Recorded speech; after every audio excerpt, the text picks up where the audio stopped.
Glória a Deus. Eu vou pedir para os irmãos terem um pouco de paciência comigo essa noite, tá bom? Eu acordei com a garganta, na verdade, desde ontem, um pouco inflamada.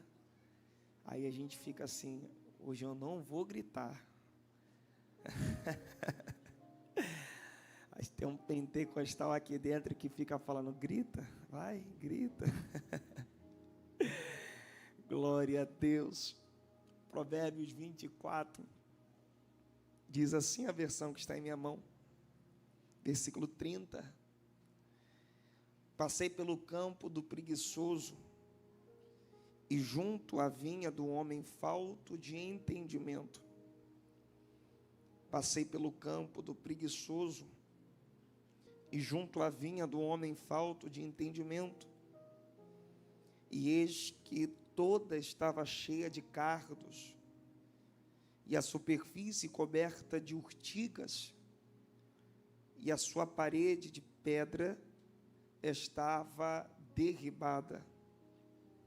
O que tendo eu visto, o considerei, e vendo, recebi a instrução. Um pouco de sono, adormecendo um pouco, encruzando as mãos outro pouco, para estar deitado. Assim sobrevirá a tua pobreza como um ladrão, e a tua necessidade como um homem armado. Pai, nós te agradecemos, Senhor, pelo privilégio que temos de estar na tua casa, para glorificar e exaltar o teu nome. Continua falando conosco nesse lugar, não aquilo que queremos, Senhor, ouvir, mas aquilo que precisamos ouvir. Que teu Espírito, ele tenha a liberdade de continuar passeando nessa casa. Salva, cura, liberta, transforma, alinha o nosso coração com o teu. Que as nossas expectativas, Senhor, estejam alinhadas com as tuas. Tira tudo do lugar, joga a nossa convicção por terra e coloca a tua cultura do céu dentro de nós. Fica conosco, Senhor, até o término desse culto, e nós prometemos tributar a ti toda a honra, toda a glória e todo o louvor para sempre. Amém e amém. Glória a Deus. Se você pode, tome o seu assento, glorificando, exaltando e engrandecendo o nome do Senhor. Olhe para mim, redobre sua atenção, me empresta a sua mente aqui por alguns segundos. Eu prometo ser breve, mas eu quero ser fiel ao que o Senhor já tem colocado ao meu coração. O livro de Provérbios é uma coletânea de adágios populares que trazem para nós uma certa praticidade. A gente poderia dividir o livro de Provérbios em pelo menos 4 vezes. E do capítulo de número 10 até o capítulo de número 24, que é essa coletânea que está inserido dentro daquilo que nós lemos aqui, o escritor ele vai se dedicar a falar acerca de uma moralidade prática, acerca de algo do nosso dia a dia. Quando você olha para esse texto, quando você olha para esse bloco de texto que nós acabamos de ler aqui, a gente começa a perceber que essa perícope, quando o autor narra para nós, parece que foi algo aleatório. Existe um homem passando por uma terra, e toda essa narrativa, ela vai ser contada de fora, não de dentro do texto. Ela vai ser contada por alguém que aparentemente não conhece o personagem principal dessa narrativa. O texto diz: eu passei pelo campo de um homem preguiçoso. Versículo 30. Um homem falto de entendimento. Então, não existe um relacionamento entre o homem que passa e o homem que ele cita. Ele está andando normalmente, naturalmente, E quando ele passa pelo campo desse homem, ele chega à seguinte conclusão: ele é um homem preguiçoso, e ele é um homem sem sabedoria. E qual é o nível de informação que ele tem para chegar a essa conclusão? E aí os versículos seguintes vão nos explicar que ele entende que esse homem é preguiçoso e ele não tem sabedoria, porque as coisas que ele possui pregam por ele, falam por ele, falam através dele. Por que ele é preguiçoso? Porque ele tem um muro de pedra, e esse muro está quebrado. Ele tem uma vinha, mas essa vinha está cheia de espinhos. Ele tem um terreno, e esse terreno, o mato cresceu. E por causa das coisas dele, ele conclui: esse homem, o proprietário desse lugar, ele é preguiçoso. E ele não tem entendimento. Ele tem falta de sabedoria. A gente precisa entender que a opinião pública não é a coisa que mais importa para nós, mas ela é importante. E a gente, quando olha para Paulo escrevendo as suas cartas, ele diz que nós somos uma carta aberta, que estamos sendo lidas pelo mundo. Então nós estamos cercados por uma tão grande nuvem de testemunhos. A forma que você fala, a forma que você cuida da sua família, o carro que você anda, não o modelo, mas a forma que você cuida do carro que você anda, as coisas que você tem, elas passam uma mensagem acerca de quem você é.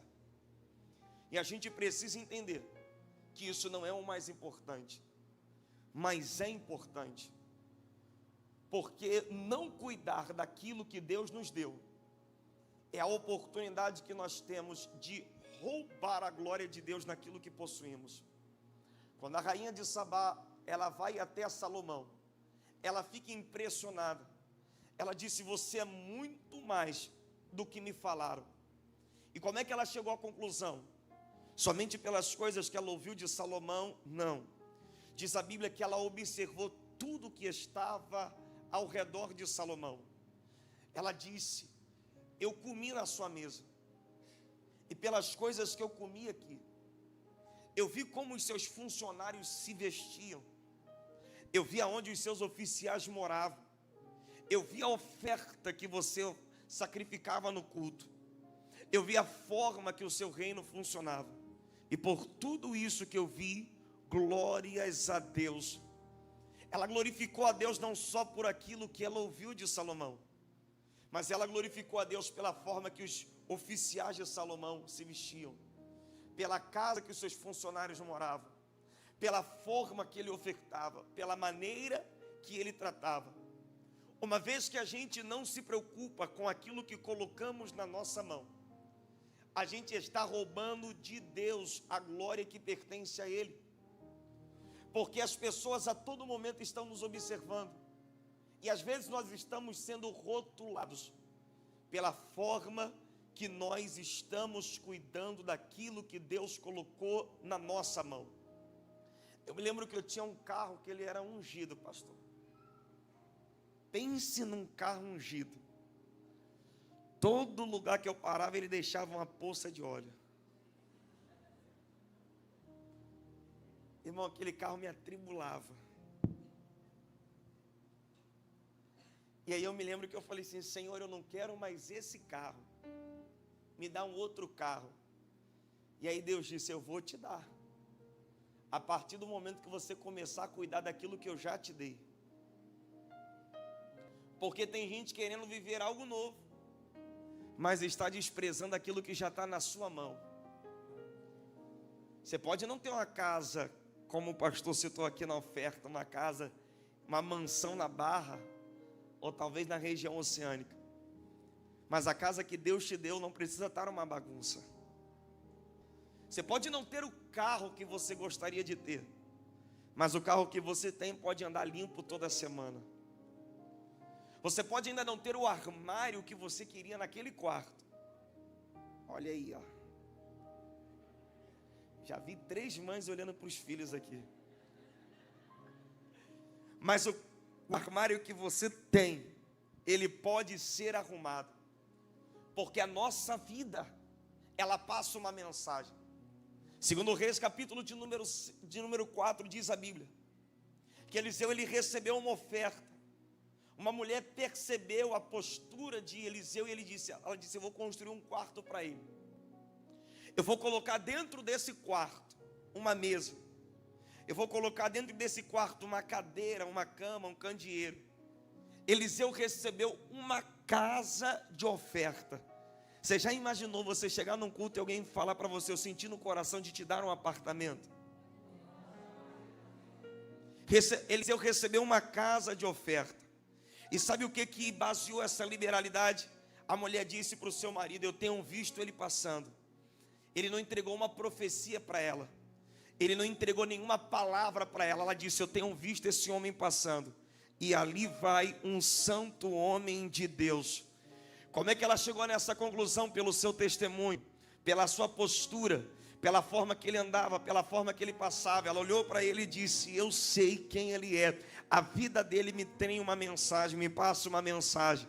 E talvez existem coisas travadas no mundo espiritual, porque você não está cuidando como deveria daquilo que Deus já colocou na sua mão. Então talvez essa noite seja uma noite de alinhamento. Antes dessa semana nova que vai se iniciar, começar, Deus está dizendo, você precisa arrumar coisas que estão pendentes na sua casa. Você precisa cuidar de coisas que eu já coloquei na sua mão. Por quê? Porque a Bíblia diz, ser fiel no pouco, que sobre o muito eu te colocarei. Se você não estiver disposto a cuidar daquilo que está na sua mão, você está mandando uma mensagem para Deus, eu não sou confiável para coisas maiores, eu não sou confiável para coisas excelentes. Esse homem está vendo a casa dele, a estrutura dele, a vinha dele, o muro dele, está vendo o campo dele, o terreno dele, e está dizendo, esse homem é um homem preguiçoso, esse homem não tem sabedoria. E aí quando a Bíblia começa a pontuar os defeitos dessa casa, a gente está inclinado a acreditar, pastor Márcio, que esses são os problemas dessa casa. A gente está inclinado a acreditar que esse muro quebrado é um problema. A gente está inclinado a acreditar que essa vinha cheia de espinhos é um problema. A gente está inclinado a acreditar que esse matagal crescendo nesse quintal é o problema. Quando na verdade você olha para o versículo 30, você percebe que tudo aquilo que ele descreve é a consequência desse problema. O problema não é o muro que está quebrado porque ele não foi construído com defeito. O problema não é a vinha que está cheia de espinhos porque ela não foi plantada com espinhos. O problema não é esse terreno que está com mato alto, porque esse terreno ele é bom. O problema não são essas coisas externas. O problema é o dono dessa propriedade, que não entendendo aquilo que construiu, começou a desprezar aquilo que possuía. Então você não muda essa terra consertando esse muro. Você não muda essa terra limpando esse capim. Você não muda essa terra podando essa vinha. Porque só tem uma forma de transformar as coisas ao seu redor: mudando a mente do dono dessa propriedade. Não adianta alguém de fora perceber que precisa de uma mudança, se quem está vivendo nesse ambiente não enxergar que precisa de mudança. Não adianta as pessoas de fora todas as vezes quererem fazer algo para ajudar, se alguém que está vivendo dentro desse ambiente não entender que precisa de uma metanoia, precisa de uma mudança. E isso é difícil demais de ouvir, porque nós percebemos que existem guerras que nós enfrentamos que são espirituais. O diabo está agindo para talvez amarrar uma bênção. A gente não despreza os ardis do diabo. A gente sabe que tem guerras que enfrentamos que são espirituais. Existem demônios tentando amarrar causas na justiça, demônios tentando escravizar nossos filhos. Existem guerras que nós sabemos que são espirituais, e contra essas guerras Deus nos muniu de armas espirituais, e Ele disse: eis que eu vos dou poder e autoridade para pisar serpentes e escorpiões e toda a força do maligno, e nada vos causará dano algum. Mas a maior dificuldade que temos muitas vezes de entender que a crise que nós estamos enfrentando, a culpa não é do diabo, a culpa não é de quem mora com a gente, a culpa não é de alguém que não nos ajudou. Talvez a maior dificuldade que temos para entender que em determinados momentos o maior inimigo que temos somos nós mesmos. Você já parou para pensar que talvez todo esse caos não seja fruto do diabo, mas seja fruto da falta de sabedoria que você não está tendo? Você já parou para pensar que talvez tudo que está se depredando na sua casa seja falta de um posicionamento seu? Você já parou para pensar que aquele móvel que está meses sem ser montado, que já está comprado, seja falta de um posicionamento? Que aquela parede que está manchada não é o diabo, seja uma falta de posicionamento? Você talvez já parou para pensar que o maior inimigo dessa terra é quem mora nela? E isso é difícil de ouvir. Porque eu não estou falando de alguém como Jó, pastor, que está vivendo um processo que está além das suas forças. Perdeu seus filhos, perdeu seu gado, perdeu seus bens. E como tudo aquilo que ele construiu foi escorrendo pela sua mão e ele não pôde segurar, era um processo que ele está vivendo. Mas o que eu estou falando é de algo que quebrou, e não quebrou de uma vez. Porque o muro não quebra de uma vez, o muro de pedra ele vai se deteriorando. Caiu um pedaço, ele disse, amanhã eu conserto. Caiu outro pedaço, ele diz, depois eu conserto. Caiu outro pedaço, ele diz, já está tudo danificado, nem vale a pena mais consertar. Aí ele tem uma vinha e ela cresceu, e em algum momento foi produtiva. Mas daqui a pouco começou a desprezar aquilo que conquistou. O mato começou a crescer, e o mato não cresce de um dia para o outro. O mato, ele cresce dia após dia. Então eu estou falando de um histórico que não aconteceu de uma hora para outra. Isso aqui não foi uma tragédia. Isso aqui foi alguém que estava dormindo dentro do seu cenário de crescimento. Alguém que disse, segunda eu começo, semana que vem eu oro, depois eu me matriculo, quem sabe no próximo mês eu compro, depois eu ajeito. E essa falta de responsabilidade com aquilo que está na nossa mão tornou o problema tão grande, que alguém que passou já disse, já entendi tudo, esse homem não tem sabedoria. E é sobre isso que eu queria que você redobrasse sua atenção e me emprestasse a sua mente aqui. Porque nós somos pentecostais, assembleanos do fogo, do manto e do mistério. E sabe o que nós valorizamos? Oração. E sabe o que valorizamos? Jejum. Mas existe um outro nível de guerra, que eu não sei porque muitos de nós desprezamos, mas são extremamente importantes para resolver determinadas guerras. De alguma forma, nós anulamos, como se uma coisa anulasse a outra. E sabe o que é? Sabedoria.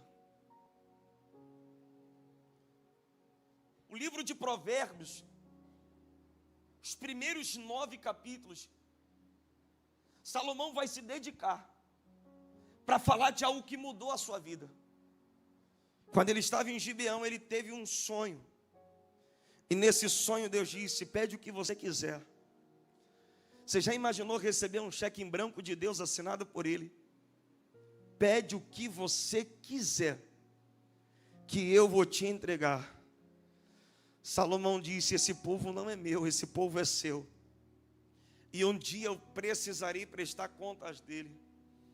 Então me dá sabedoria, Senhor, para eu entrar e para eu sair de cabeça erguida, sabendo que fiz o meu melhor. Deus olhou e disse: eu não vou só te dar o que você me pediu, mas como você pediu sabiamente, eu vou te entregar até aquilo que você não me pediu. Salomão não foi apenas o rei mais sábio daquele momento. Salomão foi o rei mais poderoso, economicamente falando. O seu reino foi um reino de paz, foi um reino de crescimento, de prosperidade. E aí quando você olha para Salomão, ele entendeu: isso aqui mudou a minha vida. E aí ele vai escrever um livro se dedicando a isso. E dos 9 primeiros capítulos, ele chega a personificar a sabedoria. Ela se torna uma pessoa, ela conversa, ela fala, ela tem voz. E ele diz: busque a sabedoria mais do que o ouro. Ame a sabedoria, seja amiga dela, porque ela vai mudar a sua vida. Ela vai te colocar a novos níveis. Ela vai te aproximar de pessoas, ela vai evitar guerras. Ame a sabedoria. E eu não sei porquê, de alguma forma a gente desprezou. É como se a gente não usasse todas as armas que estão ao nosso favor. Existem guerras que você não vai resolver na oração. Existem guerras que você não vai resolver na espiritualidade. Existem guerras que você vai resolver na sabedoria. Eu vejo filhos de homens e mulheres de Deus afastados, porque eles não souberam administrar a fase que os seus filhos estavam. Eu vejo homens de Deus com seu casamento destruído, porque não tiveram essa sabedoria que o pastor Michel teve: eu vou passear com a minha família. Eu vejo muitas vezes filhos de cristãos lá fora. Não foi porque o mundo seduziu, porque nós empurramos eles para fora, por causa de uma espiritualidade que fere, uma santidade que machuca, uma vida de oração que exclui e não aproxima. Eu me lembro quando eu liderei adolescente, alguns anos da minha vida, e uma mulher de oração me procurou e disse: esse menino está desviado, não quer ir para a igreja, não quer se consagrar. Ela quase jogou ele no inferno, pastor. E ela disse: vai lá fazer uma visita. Eu não sei o que ela falou para o menino, mas ela disse: o teu líder vai vir aqui te visitar. E ele estava sem vontade nenhuma de olhar para a minha cara. Eu já cheguei ali rotulado, eu já estava orando a Deus pedindo uma estratégia. Quando eu cheguei na casa dela, eu vi um Xbox instalado ali na televisão. E o menino todo cheio de má vontade, eu perguntei: tem FIFA? Ele me olhou e disse: tem. Eu falei: coloca aí para a gente jogar. Irmão, deu uma coça nele no FIFA. A mãe dele passava pela sala assim, indo para a cozinha. Eu acho que ela pensou: moleque desviou o líder. Ela andava na casa, pastor, agoniada. Ela andava, eu tenho que ela de um lado para outro, ansiosa, agoniada. E eu joguei videogame com ele a tarde inteira. Quando terminou, eu disse: já estou indo. Ele ficou olhando para minha cara sem entender nada, porque ele pensou que eu ia brigar com ele, que eu ia repreender ele, que eu ia falar para ele tudo aquilo que a mãe dele queria falar, mas me colocou para falar. Só que antes de eu ir embora, eu falei assim: eu posso orar? A gente deu a mão naquela sala, eu fiz uma oração. Eu olhei para ele, era quarta-feira, eu disse: hoje tem ensaio dos adolescentes lá na igreja. Se você quiser, aparece lá, a gente vai estar lá se reunindo. A gente vai ensaiar, vai ter um momento de oração, um momento de comunhão. Quando deu 7:30 da noite, o menino estava arrumado lá dentro daquela igreja. Quando ele chegou ali, eu enturmei ele e falei: ó, o menino tem um Xbox top, de última geração na casa dele. É fraco demais, é um pato. Alinha com ele aí para vocês jogarem na casa dele. Daqui a pouco o menino estava entrosado. Tem mais ou menos uns 2 anos, o meu telefone tocou uma mensagem, na verdade pelo Instagram. Recebi uma mensagem e eu olhei e vi que era o menino. E ele disse: paz do Senhor, meu líder. Já tinha anos que eu não falava com ele. Eu disse: paz do Senhor. E ele disse para mim: será que que tem espaço na sua agenda tal dia para você ministrar na minha igreja? Aí eu olhei para ele e disse: eu vou ver. Por quê? Ele disse: é porque eu sou líder de adolescentes ali, e eu queria que você pregasse aqui para a gente. Está entendendo o que eu estou te falando? Tem uma arma que Deus colocou na sua mão, e você precisa fazer igual Jesus fez. Olha para esse crente que está do seu lado e diz: não se conversa com um crente com fome.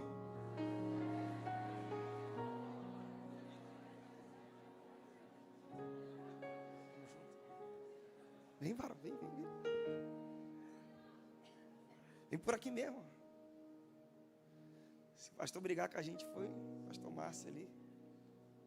Glória a Deus. Não se conversa com um crente com fome. Você precisa ter sabedoria para ganhar a tua casa. Quando Jesus percebe que Pedro trabalhou a noite inteira, jogando rede de lá para cá, na beira da praia, de longe ele diz assim, ó: se assoviar não, irmão. Joga do lado direito. Pedro não tinha visto, por causa da distância, pastor Márcio. Jogou. Quando ele tentou puxar, ele disse: é ele. Eu já vi ele fazendo isso. A noite inteira eu estou tentando pescar aqui. Irmão, isso aqui é para quem tem fé. Eu não estou falando que Pedro foi para uma outra praia, para um outro lago. Eu estou dizendo, imagina um lago aqui, um barco, que deve ter o quê? 1,5 metro de largura. Imagina, aí ele está jogando rede aqui e não dá peixe. Aí alguém da praia grita: joga do lado direito. Ele joga aqui e está cheio de peixe. Ele diz: isso não é normal. Isso não é normal. Quer dizer que os peixes decidiram nadar só aqui e não passa mais embaixo do barco. Ele diz: é ele. Quando ele entende, é ele, ele nem espera o barco chegar na beira. Ele tinha negado Jesus 3 vezes. Ele estava cheio de vergonha. Fiz besteira, joguei meu ministério na lata do lixo. Quando ele viu, é ele, ele se taca na água, começa a nadar. Quando ele chega na beira, a Bíblia diz que Jesus tem peixe e pão na brasa. Pedro cansado, irmão, a noite inteira tentando pescar, não arrumou nada. Jesus disse: come pão, come peixe. E está Pedro achando que Jesus esqueceu do fatídico caso quando ele negou a Cristo por 3 vezes. E Jesus está dizendo: come pão, come peixe. Está Pedro comendo pão, comendo peixe. Quando o estômago está forradinho, quando ele está bem alimentado, Jesus disse: Pedro, a propósito, eu tinha que te fazer uma pergunta. Já ia esquecendo, tu me amas? Aí Pedro olhou e disse: Senhor, eu te amo. Toma mais uma rodada de pão, toma mais uma rodada de peixe. Pedro já estava descansado, alimentado, já tinha redobrado o seu fôlego. E ele disse: Pedro, tu me amas? Ele olhou e disse: eu te amo. Come pão, come peixe. A 3ª vez ele olhou e disse: Pedro, tu me amas? Pedro olhou para ele e disse: tu sabes. Não adianta eu te falar algo com a minha boca se as minhas ações estão sendo reprovadas diante do teu altar. Tu sabe. Existem conversas que você vai trazer pessoas para perto. É numa mesa, sentando, comendo, tomando um café da manhã. Você precisa aprender a fazer igual Jesus. Traz alguém para a mesa, traz alguém para perto. Eu preciso falar daquilo que eu vivi. Eu me lembro que um desses adolescentes que eu liderei, ele uma vez no meio de um ensaio, pastor, ele falou um palavrão desse tamanho. Falei: rapaz, ele é pentecostal, ele fala em línguas, né? E aí eu marquei com ele, levei ele para o McDonald's. Fiz igual Jesus, irmão. Quando ele comeu o lanche dele todinho, eu disse: tu me amas? Foi na mesa, pastor, que eu descobri que o pai dele era traficante. Foi na mesa que eu descobri que ele era criado pela avó. Foi na mesa que eu descobri que todo o dinheiro que ele trabalhava de cobrador, ele tinha que esconder porque ele era roubado dentro de casa pelos irmãos. Foi na mesa que eu descobri que um menino de 13 anos estava vivendo dentro de um contexto familiar todo quebrado. O que é um palavrão, irmão, para alguém que nunca teve um cuidado, um afeto? Foi na mesa que eu precisei entender que somente a sabedoria vai trazer gente para perto, que a gente não está conseguindo mais ganhar.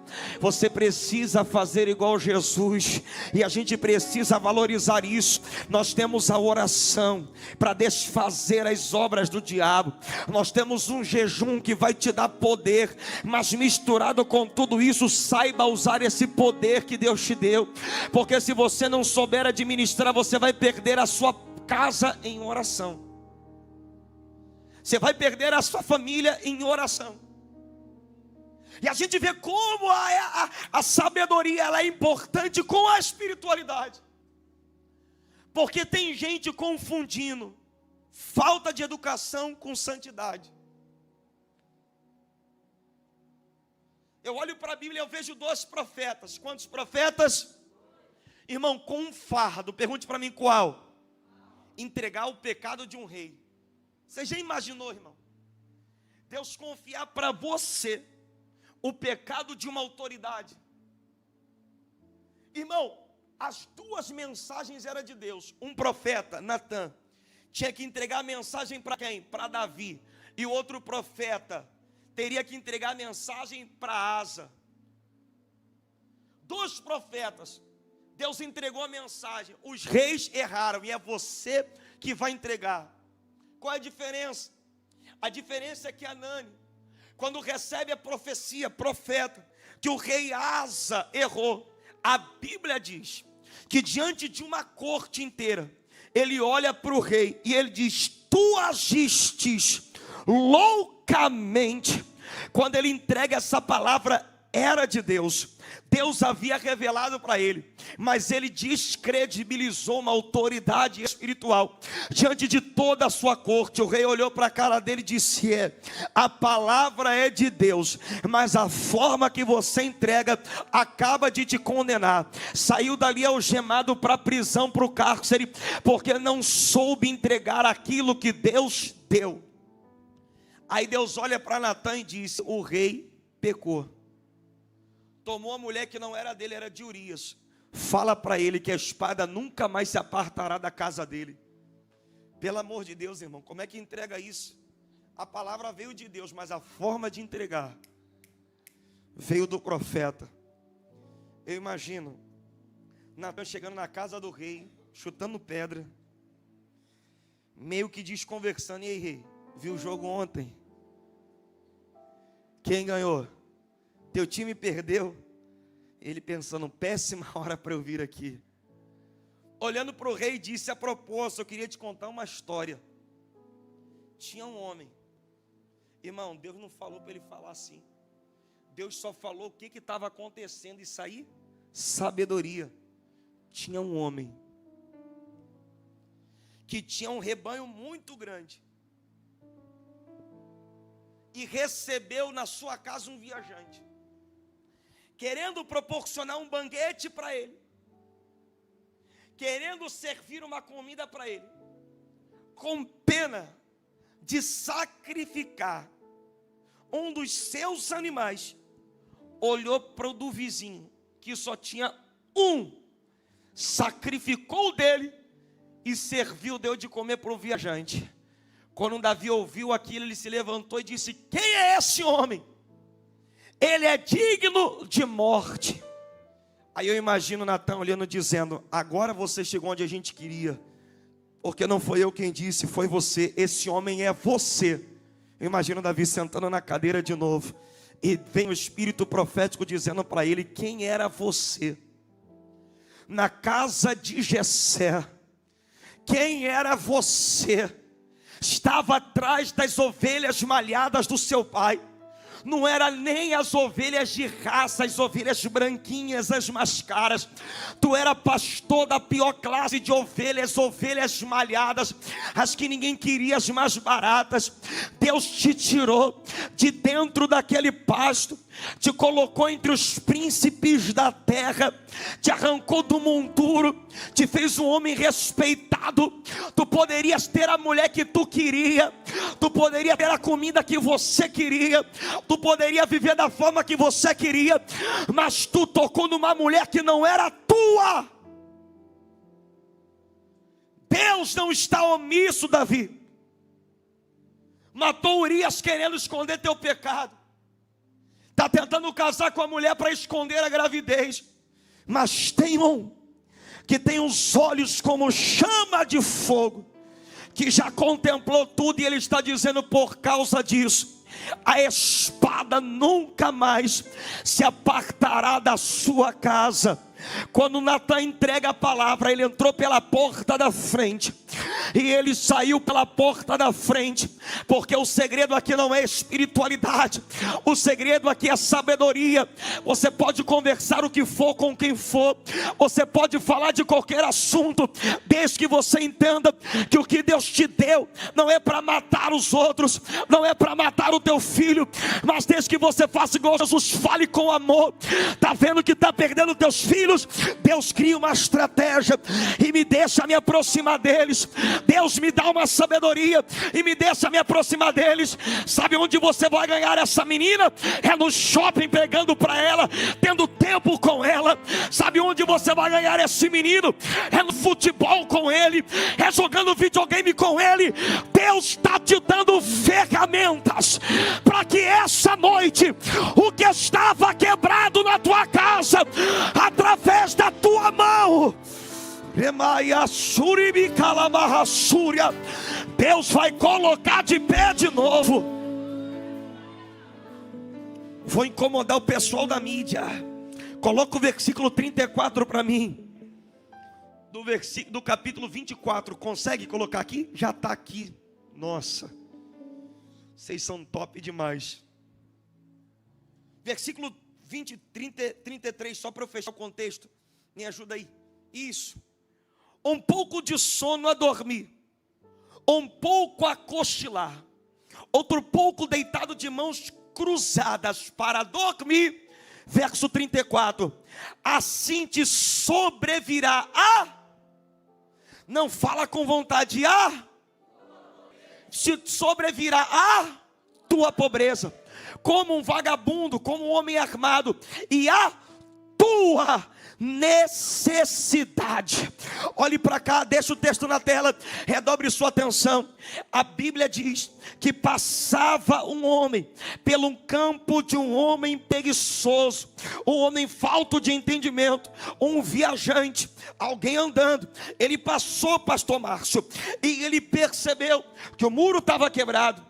Ele percebeu que a vinha estava danificada. Ele percebeu que o matagal cresceu. E o viajante pensou: esse homem é um homem sem sabedoria. Eu imagino ele já indo embora, achando que era só um ponto de vista. Mas é nesse cenário que Deus fala com ele. E aí Deus começa a dizer que o que levou esse homem a esse nível de destruição foi o seu relaxamento, foi o seu excesso de sono, foi a sua falta de compromisso com os seus projetos.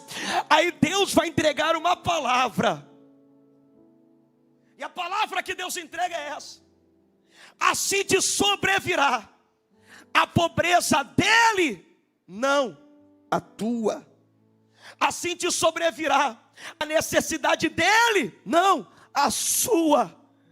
Apesar do muro danificado ser desse homem, apesar da vinha toda cheia de espinhos ser desse homem, Deus não falou com esse passageiro sobre a casa daquele homem.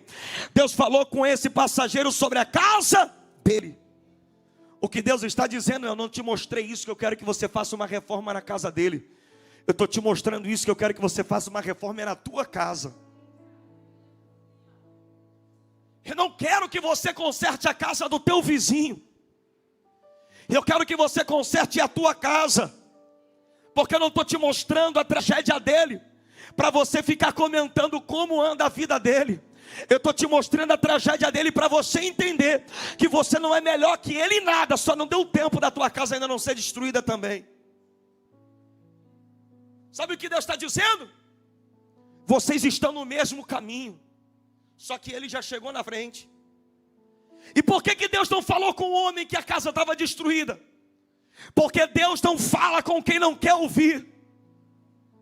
E sabe por que Deus falou com esse homem? Porque Deus entendia Ainda dá tempo de você consertar o que está quebrado.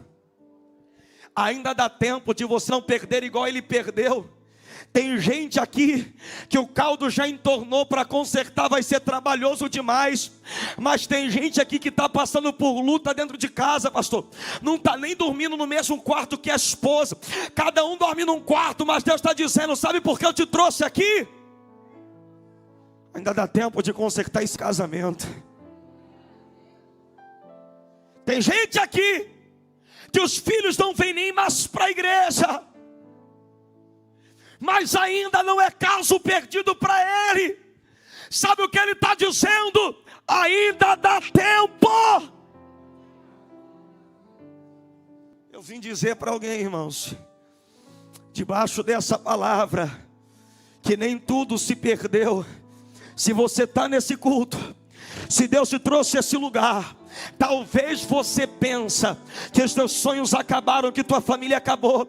Mas sabe por que Deus te colocou sentado aí? Para te dizer: ainda dá tempo de você reconsertar o que está quebrado. Ainda dá tempo. Eu vim dizer aqui, mãe, ainda dá tempo dos teus filhos estarem nesse altar igual esses músicos. Ainda dá tempo. Eu vim dizer, marido, ainda dá tempo de você ter o teu casamento restaurado. Eu vim dizer, esposa, ainda dá tempo dessa mulher estranha sair da tua família.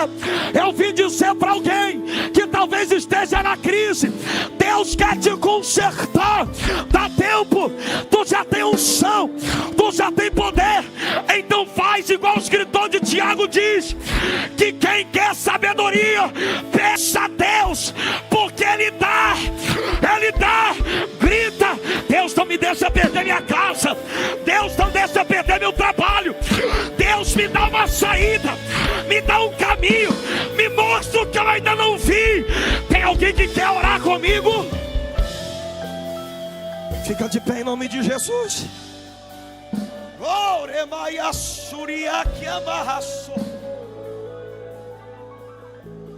Ainda dá tempo. Ainda dá tempo. Alguém precisa ouvir isso essa noite. Ainda dá tempo. Dá tempo de consertar esse muro. Dá tempo. Dá tempo de limpar essa vinha. Dá tempo. Dá tempo de cortar esse matagal. Dá tempo. Nós ainda não estamos na metade do ano. Dá tempo de fazer aquela matrícula. Dá tempo ainda. Nós ainda não chegamos na metade do ano. Dá tempo de fazer aquele curso de inglês. Dá tempo ainda.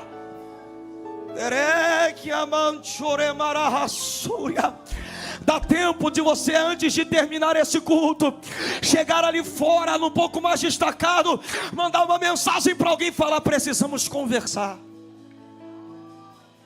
Dá tempo de você chegar em casa hoje com um lanche. Dá um beijo, um abraço em quem ficou e não veio. E em vez de você gritar: vai para o inferno, você olhar para ele e falar: dá tempo. Dá tempo de você voltar para o segundo culto. Dá tempo. O tempo ainda está a seu favor. Dá tempo. Tem muita gente que só queria ter a oportunidade que você está tendo. Feche os teus olhos e inclina a sua cabeça. Alguém precisa ligar para um pai aqui e pedir perdão. Dá tempo, ele ainda está vivo. Eu conheço um rapaz que carrega o fardo de ter visto o seu pai morrer e ele não ter pedido desculpa para ele. Carrega o fardo de não ter dito pela última vez que se arrependia e que amava. Para muitos o muro já quebrou, já está destruído, mas para alguém aqui essa noite ainda dá tempo. Sabe como é que você aproveita o teu tempo? Como Moisés escreve no Salmo 90. Ensina-nos, Senhor, a contar os nossos dias, de maneira tal que alcancemos um coração sábio. Você precisa pedir para Deus te orientar. E uma das formas de nós aprendermos sobre o Espírito de Deus é que ele é conhecido no grego como Paracleto. E sabe o que significa? O ajudador. Você não precisa estar tentando resolver isso sozinho. Você precisa pedir ajuda. Eu queria orar por você essa noite. Eu queria orar pela sua casa. Eu queria orar por aquilo que precisa ser ajeitado e que você já não sabe mais como ajeitar. Existe alguém aqui que deu tempo, veio aqui a convite de alguém, e Deus está dizendo: não espera quebrar mais não, deixa eu te mostrar o caminho para você consertar. Parou de falar com a sua família, perdeu a comunicação com seus filhos,